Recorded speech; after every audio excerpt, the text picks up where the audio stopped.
The morning sun cast long shadows across the cobblestone courtyard of Windsor Castle as Thomas Mitchell adjusted his red uniform for the 100th time that day.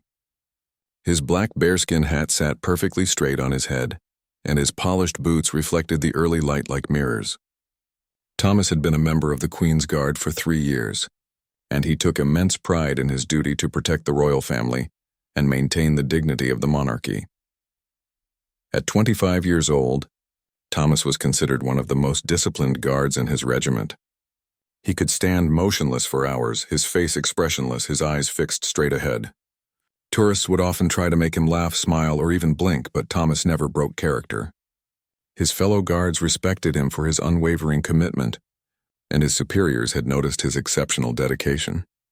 On this particular Tuesday morning, the castle grounds were already bustling with visitors from around the world. Tour groups gathered around the gates, cameras flashing as people tried to capture the perfect shot of the famous guards. Thomas had positioned himself at his usual post near the main entrance, where he would remain until his shift ended at noon.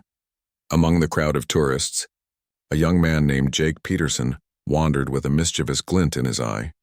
Jake was a 23-year-old college student from California, visiting London for the first time during his summer break. Unlike most tourists who simply wanted photos, Jake had come with a different agenda.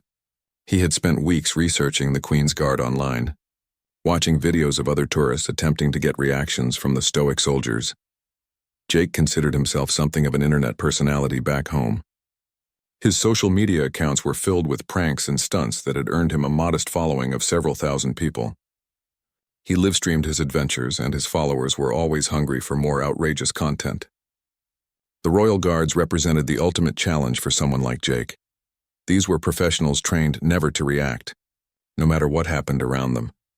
As Jake approached Thomas's position, he pulled out his smartphone and started recording. His followers were already commenting excitedly, knowing that Jake was about to attempt something that could make him internet famous. Jake had studied the rules carefully. He knew he couldn't touch the guards or interfere with their duties directly, but there were plenty of gray areas he could explore. Thomas noticed the young American tourist approaching but kept his gaze fixed straight ahead. He had dealt with countless pranksters over the years, and this one looked no different from the rest. The tourist had that familiar look of someone who thought they could be the first person to crack the legendary composure of a Queen's Guard. Jake started with simple tactics. He stood directly in front of Thomas, making funny faces and gesturing wildly. When that failed to get a reaction, he began telling jokes loudly enough for everyone around to hear. The crowd of other tourists started gathering, sensing that something entertaining was about to happen. Some pulled out their own phones to record the interaction. "Hey there, guard. I bet you've never seen someone do this before," Jake announced, proceeding to perform an elaborate dance routine that he had practiced specifically for this moment. His movements were deliberately silly and attention-grabbing, designed to test even the most disciplined person's ability to remain serious. Thomas remained perfectly still, but inside his mind he was already analyzing the situation. This tourist seemed more persistent than most, and Thomas could see the camera recording everything. He had been trained for situations like this, but something about this particular encounter felt different. The tourist had a confidence that suggested he wouldn't give up easily. The crowd around them grew larger as Jake's performance became more elaborate. He started incorporating props he had brought in his backpack, a rubber chicken, a whoopee cushion, and even a small puppet that he used to create a mock conversation with Thomas. Other tourists began laughing and cheering, turning the area into an impromptu entertainment venue. Jake's followers online were going wild in the comments, encouraging him to push further. The live stream was gaining viewers by the minute as word spread about the ongoing confrontation between the American tourist and the stoic British Guard. Jake felt the adrenaline rush of potential viral fame coursing through his veins. For 45 minutes, Jake continued his assault on Thomas's composure. He sang songs, recited poetry, performed magic tricks, and even attempted to start a conga line with other tourists. Through it all, Thomas remained motionless, his breathing steady, his expression unchanged. But deep inside, something was stirring that Thomas hadn't expected. Instead of growing frustrated or annoyed with the tourist's antics, Thomas found himself oddly impressed by the young man's creativity and persistence. The pranks weren't mean-spirited or disrespectful. They were simply someone trying very hard to connect with another human being, even if that human being was supposed to act like a statue. As his shift neared its end, Thomas could see that the tourist was beginning to tire. The initial enthusiasm was fading, replaced by a look of genuine disappointment. The crowd had started to thin out as people realized that the guard truly would not break character. Jake's shoulders sagged slightly as he realized that his grand plan for internet fame was falling flat. In that moment, Thomas made a decision that would change everything. As Jake turned to walk away, dejected and ready to end his livestream, Thomas did something that surprised everyone present. He moved his eyes, just slightly, to make direct contact with Jake's gaze. It was the smallest possible acknowledgement, barely noticeable to most observers, but Jake caught it immediately. The brief eye contact lasted only a second before Thomas returned his gaze to its fixed forward position. But in that single second, something passed between the two young men. A moment of human connection that transcended the barriers of duty and performance. Jake stopped walking, unsure if what he had seen was real or just his imagination playing tricks on him. Jake stood frozen in place, his phone still recording as he tried to process what had just happened. Had the guard really looked at him? Or was it wishful thinking after an hour of failed attempts? The crowd around them was beginning to disperse, assuming the show was over, but Jake remained rooted to the spot, studying Thomas's face for any sign that the moment had been real. Thomas continued staring straight ahead, but his mind was racing. In 3 years of service, he had never broken protocol, not even slightly. The brief eye contact had been instinctive, almost involuntary, triggered by something he saw in the young tourist's expression. There had been no malice in the American's pranks, no attempt to humiliate or embarrass him. Instead, Thomas had recognized something familiar, the loneliness of a young person far from home, trying desperately to make a connection. The changing of the guard was scheduled to happen in 15 minutes, and Thomas knew his replacement would arrive soon. But something about this interaction had awakened feelings he had spent years learning to suppress. His rigid training demanded absolute discipline, yet the human part of him that he had carefully buried was stirring to life. Jake made a decision that surprised even himself. Instead of walking away or continuing his attempts to provoke a reaction, he simply stood quietly next to Thomas's position. He turned off his live stream, despite the protests from his online followers who were demanding more content. Something about the guard's momentary acknowledgement had changed the dynamic between them entirely. "Look, I know you can't talk or move," Jake said quietly, speaking just loud enough for Thomas to hear, but not loud enough to attract attention from other tourists. "But I want you to know that I'm not trying to make fun of you. I've been watching videos of guards online, and honestly, what you guys do is incredible. I could never stand that still for that long." Thomas felt something unexpected, gratitude. Most tourists saw the guards as living statues, objects of entertainment rather than real people with feelings and thoughts. This young man was the first person in months to acknowledge the difficulty and skill required for his job. The recognition touched something deep inside Thomas that he hadn't realized was there. "I'm Jake, by the way," the tourist continued, his voice taking on a more conversational tone. "I'm from California, and this is my first time in London. I've been planning this trip for 2 years. Saving up every penny from my part-time job. Meeting you guys was honestly the thing I was most excited about." As Jake spoke, Thomas found himself listening intently to every word. The American's accent was warm and friendly, completely different from the calculated performance voice he had used during his earlier pranks. This was genuine conversation, the kind Thomas hadn't experienced since putting on his uniform that morning. Other tourists passed by occasionally, some taking pictures of the guard and the young man standing beside him, but most assumed Jake was simply another visitor taking a break. They had no idea that a profound connection was forming between two strangers from different worlds. "You know what's funny?" Jake continued, seeming to find comfort in the one-sided conversation. "I came here thinking I was going to film the perfect prank video. Get 1 million views, become internet famous, all that stuff. But standing here next to you, I realize how stupid that sounds. You're not here for my entertainment. You're doing an important job, protecting something that matters to millions of people." Thomas felt a warmth spreading through his chest that had nothing to do with the morning sun. The young tourist was showing more understanding and respect than most people who encountered the Queen's Guard on a daily basis. It was a level of maturity that Thomas hadn't expected from someone who had spent an hour trying to make him laugh, with rubber chickens and silly dances. The sound of marching boots echoed across the courtyard, signaling that the changing of the guard ceremony was beginning. Thomas knew that in a few minutes he would be relieved of his post and would march away with his regiment. This strange, meaningful encounter would end, and he would likely never see the American tourist again. Jake heard the approaching footsteps too, and realized that their time together was coming to an end. He felt an unexpected sadness at the thought of leaving. Despite the one-sided nature of their conversation, he felt more connected to this silent guard than he had to most people he had met during his travels. "I guess this is goodbye," Jake said softly, his voice carrying a note of genuine regret. "Thank you for letting me stand here with you. I know you couldn't really respond, but somehow I felt like you were listening. That means more to me than you'll ever know." As the ceremony began around them, Thomas made another decision that went against everything he had been trained to do. As his replacement approached and the formal changing of positions commenced, Thomas allowed himself one more tiny breach of protocol. As he began his ceremonial march away from the post, he let his eyes drift toward Jake for just a moment longer than regulation allowed. This time, there was no mistaking the intention. Thomas gave Jake the smallest possible nod, so slight that it could have been dismissed as a trick of light or shadow, but unmistakably deliberate to the person it was intended for. Jake's face broke into a genuine smile, not the performative grin he had worn during his pranks, but a real expression of joy and gratitude. The crowd that had gathered to watch the changing of the guard noticed nothing unusual about the ceremony.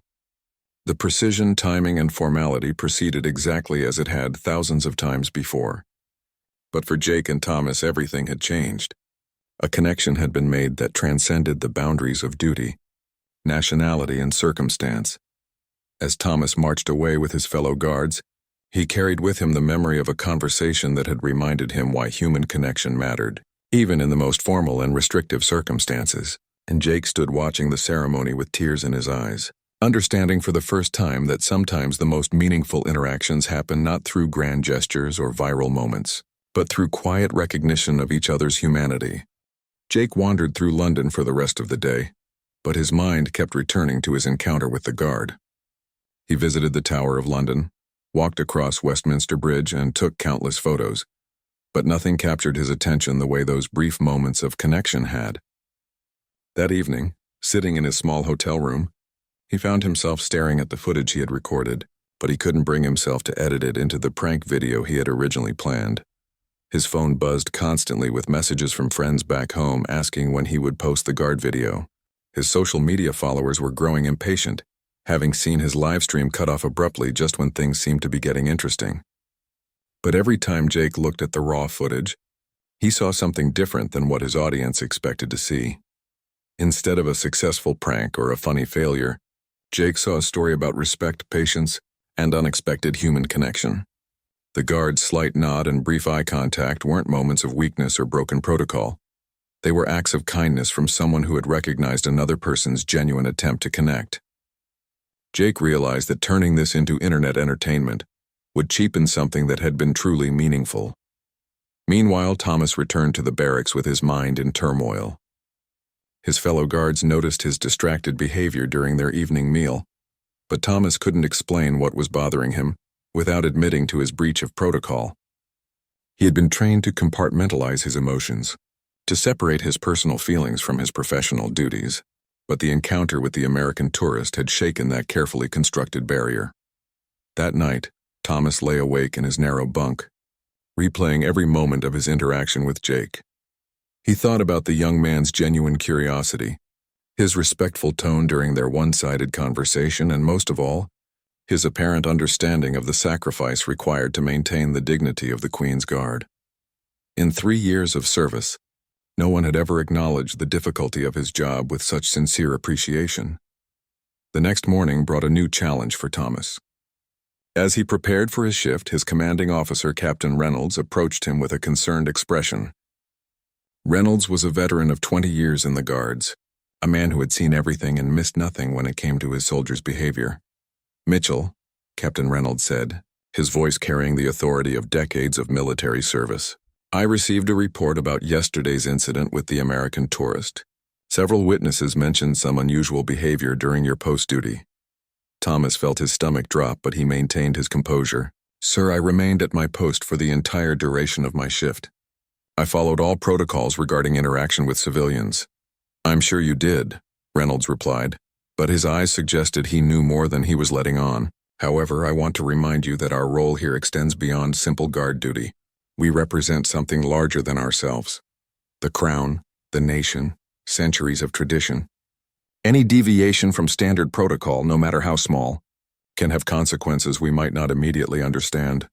Thomas nodded, accepting the gentle reprimand, but inside he felt a growing conflict between his duty and his human instincts. The captain's words were true. The Queen's Guard was about more than individual soldiers. They were living symbols of British tradition and royal authority. But Thomas couldn't shake the feeling that his brief connection with Jake had been more meaningful than any symbolic gesture he had made in his entire career. As Thomas took his position that morning, he found himself scanning the crowd of tourists, hoping against logic that Jake might return. The American's flight back to California wasn't scheduled for another 3 days, and Thomas caught himself imagining scenarios where they might meet again, perhaps off-duty where a real conversation would be possible. Jake, meanwhile, had made a decision that surprised him. Instead of spending his remaining days in London hitting the typical tourist attractions, he found himself drawn back to Windsor Castle. He told himself he was simply curious about the changing of the guard ceremony, but deep down he knew he was hoping to see Thomas again. When Jake arrived at the castle, he was disappointed to find a different guard at Thomas's usual post. This soldier was older, with gray showing at his temples beneath his bearskin hat, and his demeanor seemed even more forbidding than Thomas's had initially appeared. Jake stood for a while watching the ceremony and the tourists, but the magic of the previous day was absent. As Jake prepared to leave, feeling foolish for hoping to recreate a moment that had been unique and unrepeatable, he noticed a familiar figure among a group of off-duty soldiers near the castle's staff entrance. Thomas was wearing civilian clothes, jeans and a simple blue shirt, and looked remarkably different without his uniform. For a moment, Jake wondered if he was mistaken, but there was no doubt about the identity of the young man who had shown him such unexpected kindness. Thomas saw Jake at almost the same moment, and their eyes met across the courtyard. This time there was no protocol preventing Thomas from acknowledging the recognition. He said something to his fellow soldiers and began walking toward Jake, his expression uncertain but hopeful.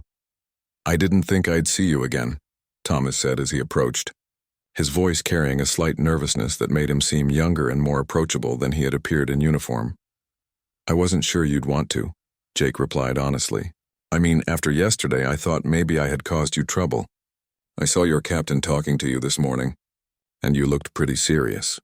Thomas was surprised that Jake had been observant enough to notice Captain Reynolds, let alone interpret the significance of their conversation. "You were watching this morning?" "I came back hoping to see you again," Jake admitted, feeling slightly embarrassed by his honesty.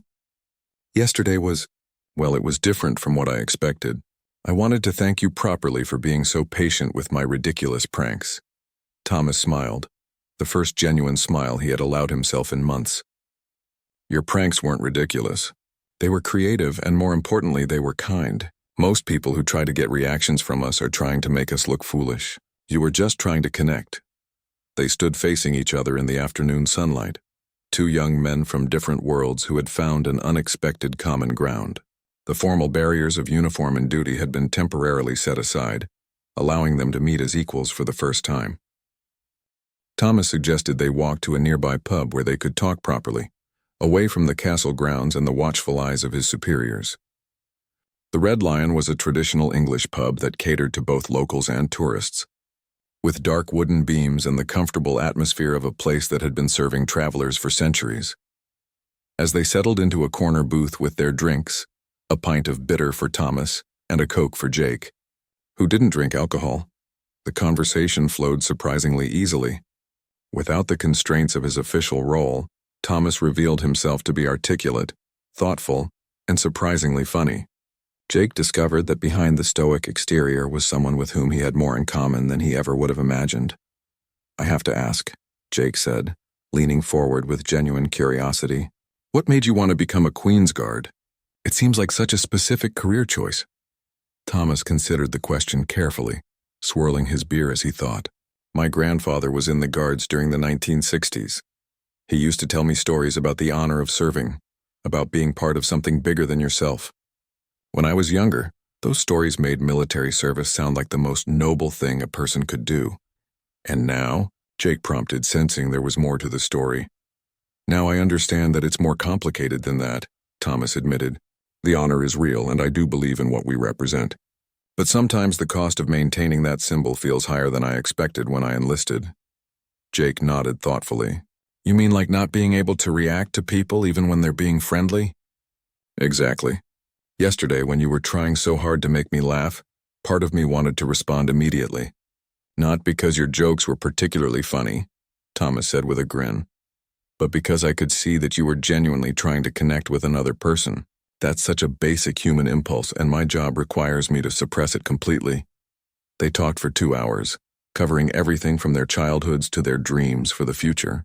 Thomas learned that Jake was studying communications in college and had ambitions beyond social media pranks. He wanted to work in documentary filmmaking, telling stories about people whose voices weren't often heard.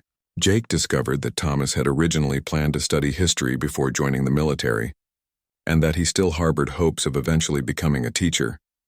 As the afternoon wore on, other patrons of the pub began to take notice of their conversation. 2 women at a nearby table kept glancing over, clearly recognizing Thomas as one of the guards from the castle. Their whispered conversation grew more animated, and eventually one of them approached their table. "Excuse me," the older woman said with a polite but firm tone. "Aren't you one of the Queen's Guards? I saw you at the castle this morning." Thomas felt a familiar tension creep into his shoulders. Even off duty, he was never entirely free from the responsibilities of his position. "Yes, ma'am, I am. Well, I have to say I think it's wonderful what you boys do. My late husband was military, and he always said that discipline and tradition were the backbone of our society." She paused, looking pointedly at Jake. "I do hope you're not letting tourists distract you from your important duties." The comment stung Jake more than he expected it to. The woman's implication was clear. He was somehow corrupting or undermining Thomas's professionalism by befriending him. Jake started to respond, but Thomas spoke first. "Actually, ma'am, this gentleman has shown more respect for our service than most people I encounter. He understands the significance of what we do, and he's helped remind me why I chose this career in the first place." The woman looked surprised by Thomas's defense of his new friend, but she nodded politely and returned to her table. Jake felt a rush of gratitude for Thomas's support, but also a growing awareness of the complications their friendship might create. "Does this happen often?" Jake asked once the woman was out of earshot. "People monitoring your behavior even when you're off duty?" Thomas sighed. "More than you might think. Being a Queen's Guard isn't just a job. It's an identity that follows you everywhere. People have expectations about how we should behave, who we should associate with, even what we should do in our free time." "That sounds incredibly lonely," Jake observed quietly. "It can be," Thomas admitted. "Most of my friendships are with other guards because civilian friends don't always understand the restrictions we live under. Dating is complicated because women either idealize the uniform or they're put off by the lifestyle. Sometimes I feel like I'm living my life in a display case." Jake felt a deep sympathy for Thomas's situation. His own life, with its emphasis on social media attention and constant performance, suddenly seemed shallow by comparison. At least Jake's online persona was something he could turn on and off at will. Thomas's role as a symbol demanded constant vigilance and self-control. "Have you ever thought about leaving?" Jake asked carefully, unsure if the question was too personal. Thomas was quiet for a long moment, staring into his nearly empty glass. "Before yesterday, I would have said no without hesitation. The guards were my future, my identity, my purpose. But meeting you has made me question whether I'm sacrificing too much of myself for the sake of tradition." The weight of that admission hung between them. Jake realized that their encounter had affected Thomas even more profoundly than it had affected him. What had been a meaningful moment for Jake had apparently triggered a personal crisis for Thomas. "I don't want to be responsible for you making a decision you'll regret," Jake said earnestly. I mean, what we talked about yesterday was important to me, but I don't want it to mess up your whole life. Thomas looked up from his drink, meeting Jake's concerned gaze. You're not responsible for anything. You just helped me remember that connection with other people is what makes life worth living. I've been so focused on being the perfect guard that I forgot about being a complete person. Their conversation was interrupted by Thomas's phone buzzing with a text message. He glanced at it and frowned. I need to get back to the barracks. We have an evening briefing about security preparations for next week's state dinner. As they prepared to leave the pub, both men felt the weight of time pressing on them. Jake's flight back to California was in 2 days, and they both knew that the chances of maintaining their friendship across an ocean and the constraints of Thomas's military career were slim. The next day, Jake made a decision that would change the course of both their lives. Instead of spending his final day in London shopping for souvenirs or visiting museums, he returned to Windsor Castle one last time. But this time he came with a purpose that went far beyond tourism or pranks. Jake had spent most of the previous night awake in his hotel room, thinking about his conversation with Thomas. The more he reflected on their friendship, the more he realized that Thomas's situation represented something much larger than one person's career dilemma.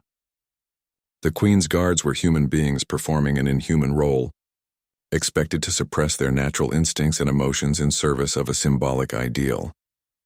As a communications student with aspirations in documentary filmmaking, Jake recognized a powerful story when he saw one. But more importantly, as Thomas's friend, he wanted to find a way to help without causing harm to Thomas's career or reputation. The solution he had developed was risky, unconventional, and would require Thomas's complete trust. Jake arrived at the castle carrying a professional quality camera that he had rented from a London photography shop, along with a folder of documents he had printed at the hotel's business center. His plan was ambitious and potentially dangerous for both of them, but he believed it could create something meaningful from their unlikely friendship. Thomas was on duty at his usual post, and Jake could see the familiar mask of stoic professionalism firmly in place. But when Thomas noticed Jake approaching with the camera equipment, something flickered in his eyes, curiosity mixed with concern. Jake positioned himself at a respectful distance and began setting up his equipment, but not in the way tourists typically did when taking photos of the guards. Instead of focusing on Thomas directly, Jake began documenting the interactions between all the guards and the various tourists who approached them throughout the morning. He filmed families posing for photos, children trying to make the guards smile, teenagers attempting increasingly elaborate pranks, and elderly visitors sharing stories about their own military service that the guards could hear but not acknowledge. What emerged through Jake's camera lens was a complex portrait of human interaction constrained by protocol and tradition. The guards weren't simply living statues. They were young men and women performing one of the most psychologically demanding jobs imaginable, maintaining dignity and composure while being treated as objects of entertainment by thousands of strangers every day. Jake's footage captured moments that most visitors never noticed. The slight tension around a guard's eyes when a tourist's behavior became particularly obnoxious, the barely perceptible relief when a child showed genuine respect for their role, the way guards communicated with each other through subtle gestures that looked like military precision, but were actually expressions of mutual support and camaraderie. As the day progressed, Jake's project began to attract attention from other visitors. His professional approach and obvious respect for his subjects created a different atmosphere around the guards' posts. Other tourists began following his example, observing more carefully and behaving more respectfully. The usual circus of pranks and attempted provocations gave way to something approaching reverence. Thomas watched this transformation with growing amazement. Through his camera work, Jake was somehow elevating the guards' role from entertainment to art, from spectacle to story. Visitors who had arrived planning to treat the guards as living toys found themselves moved by the dignity and sacrifice required for the job. Jake was creating exactly the kind of understanding and respect that Thomas had always hoped people would feel, but had never expected to see. During the afternoon changing of the guard ceremony, Jake positioned his camera to capture not just the pageantry and precision of the ritual, but the faces of the spectators as they witnessed something they were beginning to understand was more than just a tourist attraction. The ceremony took on new meaning when viewed through Jake's lens. It became a celebration of dedication, tradition, and the human capacity for disciplined service. As Thomas's shift ended and he prepared to march away with his regiment, Jake made sure to capture one final shot. But this wasn't the typical tourist photo of a stoic guard in elaborate uniform. Instead, Jake filmed the moment when Thomas, still maintaining perfect military bearing, allowed the slightest smile to cross his face as he caught sight of Jake's camera. It was a moment of recognition, gratitude, and friendship that somehow enhanced rather than diminished Thomas's dignity as a Queen's Guard. That evening, Jake worked frantically in his hotel room, editing the day's footage into a short documentary film. He had less than 18 hours before his flight departed, but he was determined to complete the project before leaving London. The film wasn't about pranks or attempts to break the guards' composure. It was about the human beings behind the uniforms and the remarkable discipline required to maintain one of Britain's oldest traditions. Jake titled the documentary The Silent Service and structured it as a meditation on duty, sacrifice, and the cost of living up to symbolic ideals. The film showed the guards not as targets for entertainment, but as young people who had chosen to dedicate years of their lives to preserving something larger than themselves. Jake's narration was minimal, allowing the images and the subject's expressions to tell the story. The climax of the film was the moment Thomas had smiled, not a breaking of character or a failure of discipline, but a brief acknowledgement of human connection that somehow made his commitment to duty even more powerful. Jake had captured something that no tourist photo ever could, the moment when symbol and person coexisted perfectly, neither diminishing the other. As Jake prepared to upload the film to various documentary festivals and online platforms, he realized that he had created something that could change how people viewed not just the Queen's Guards, but all the individuals who sacrifice personal expression in service of larger ideals. The film was his gift to Thomas and to all the guards who performed their silent service with such dedication. But more than that, Jake had discovered his own calling as a filmmaker. The experience of documenting Thomas's story had shown him the power of respectful observation, of finding dignity in duty, and of using media to create understanding rather than mere entertainment. His days as a prank-focused social media personality were over. He had found something much more meaningful to pursue. 3 months after Jake's return to California, The Silent Service premiered at the Santa Barbara International Film Festival to an audience that included military families, documentary enthusiasts, and film industry professionals. The 12-minute film received a standing ovation and won the award for Best Short Documentary. But more importantly, it sparked conversations about service, sacrifice, and the human stories behind ceremonial roles. The film's success led to screenings at festivals across the United States and Europe, eventually reaching the attention of British media outlets and military organizations. Thomas learned about the documentary through a fellow guard who had seen news coverage online, and with his commanding officer's permission, he was able to view the film during his off-duty hours. Watching himself on screen was surreal for Thomas. Jake had somehow captured aspects of the guard's experience that Thomas had never been able to articulate, even to himself. The film showed the nobility of their service without ignoring its emotional costs, and it presented the guards as complete human beings rather than living symbols. For the first time in his military career, Thomas felt that someone truly understood what he and his fellow guards did every day. The documentary's impact extended far beyond film festivals. Tourism officials at Windsor Castle noticed a marked change in visitor behavior following the film's online release. Tourists who had seen the silent service approached the guards with greater respect and understanding. The usual attempts at pranks and provocations decreased significantly, replaced by genuine appreciation for the guards' dedication and skill. Captain Reynolds, Thomas's commanding officer, was initially concerned about the attention the documentary might bring to his unit. Military protocol typically discouraged individual guards from becoming public figures, as it could compromise the collective nature of their service. However, after viewing the film and observing its positive effects on public perception, Reynolds found himself reassessing his position. "Mitchell," Captain Reynolds said during a private meeting 6 months after the film's release, "I want to discuss the documentary that young American made about our unit." Thomas felt the familiar anxiety that came with being called to his superior's office, but he maintained his composure. "Yes, sir. I hope my participation didn't compromise any protocols or bring unwanted attention to the regiment." "On the contrary," Reynolds replied, surprising Thomas with his response. "The film has had an overwhelmingly positive impact on how the public perceives our role.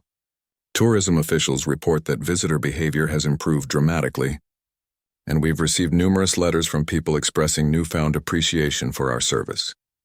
Reynolds paused, studying Thomas's reaction before continuing.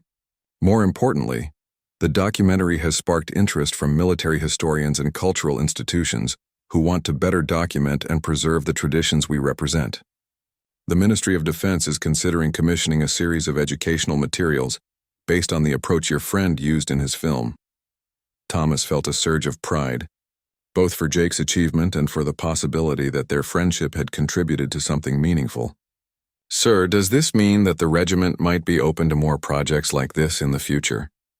"Within appropriate limits, yes," Reynolds confirmed. "We're exploring ways to help the public understand our role without compromising our operational effectiveness. Your friend's documentary proved that it's possible to humanize our service while maintaining the dignity and respect that our position requires." The conversation marked a turning point in Thomas's military career. He was selected to serve as a liaison between the Queen's Guards and various educational initiatives, helping to develop programs that would give people a deeper understanding of military service and ceremonial duties. The role allowed him to use his communication skills and personal insights in ways that traditional guard duty never had. Meanwhile, Jake's success with the silent service opened doors he had never imagined possible. Documentary producers began approaching him with projects, and film schools offered him scholarships to complete his education. But most importantly, Jake had discovered that his talent lay not in creating viral content, but in finding and telling meaningful stories about people whose experiences deserve to be shared.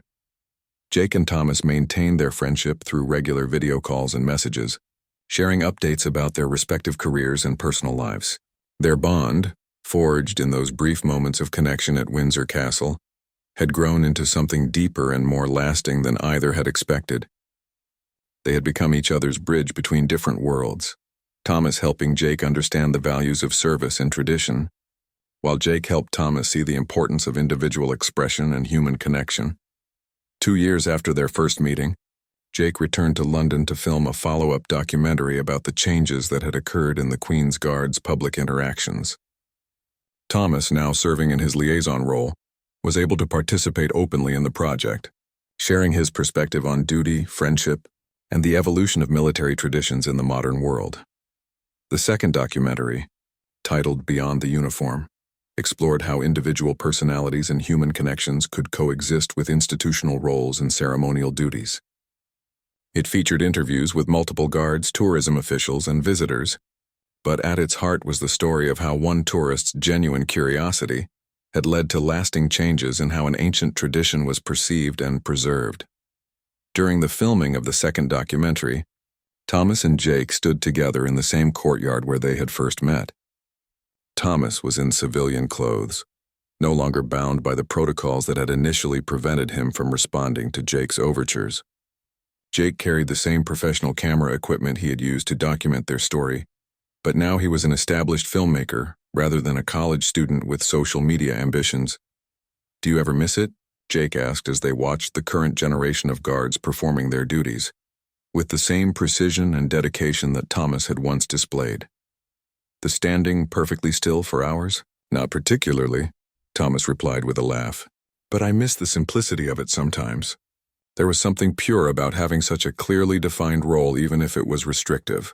And now I get to help people understand why that role matters, while also being able to express my own thoughts and feelings about it. It's more complicated, but it's also more human." Thomas paused, watching as a group of tourists approached one of the guards with obvious respect and curiosity rather than mischievous intent. "I think this is better, for everyone involved." Their story had become something neither of them had expected when Jake first approached Thomas's post with his rubber chicken and elaborate dance moves. What began as a prank attempt had evolved into a friendship that bridged cultures and careers. ultimately creating positive changes that extended far beyond their individual lives. The Royal Guard and the prankster tourist had discovered that sometimes the most meaningful connections form when people look beyond surface roles to find the humanity underneath.